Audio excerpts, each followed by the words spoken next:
Hello viewers, সবাইকে আমার test from home চ্যানেলে স্বাগত জানাচ্ছি। আশা করছি আপনারা সকলেই ভালো আছেন।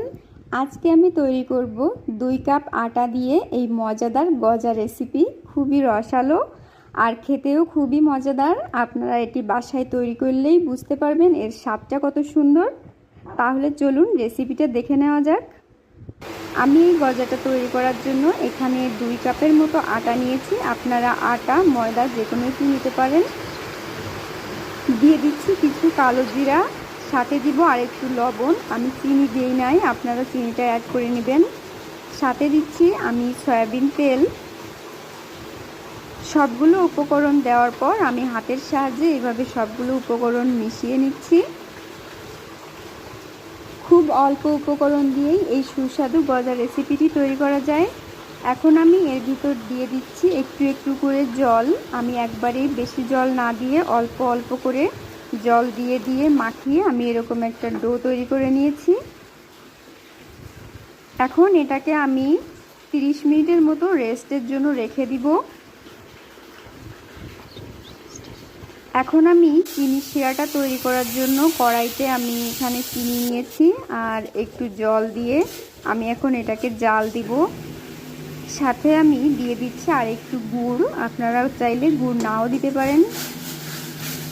গুড়টা দেওয়ার পর আমি আরও 5 মিনিটের মতো এগুলো জাল দিয়ে যখন একটু আঠালো আঠালো ভাব আসবে তখনই আমি আস্তে আস্তে এটিকে নামিয়ে রাখব। এখন আমি একটা বেলুন পিড়ায় তেল মাখিয়ে এই ডোটাকে আমি হাত দিয়ে এরকম চ্যাপটা করে নিয়েছি। নিয়ে আমি ছুরির সাহায্যে এইভাবে ছোট ছোট পিস করে কেটে নিয়েছি। আপনারা আপনাদের সুবিধা মতো পিস করেই কেটে নিতে পারবেন। এখন আমি এগুলো তেলে ভাজি করব। ভাজি করার জন্য আমি তেলটা আগে থেকেই গরম করার জন্য রেখেছিলাম। এখন আমি একটা একটা করে এই গজার পিসগুলো দিয়ে দিব। চুলার আঁচটা আমি মিডিয়ামে রেখেই এগুলো ভাজি করব, একেবারে যাতে পুড়ে না যায়। এ পর্যায়ে আমি আস্তে আস্তে বেশ কয়েকবার উল্টে পাল্টে দিব।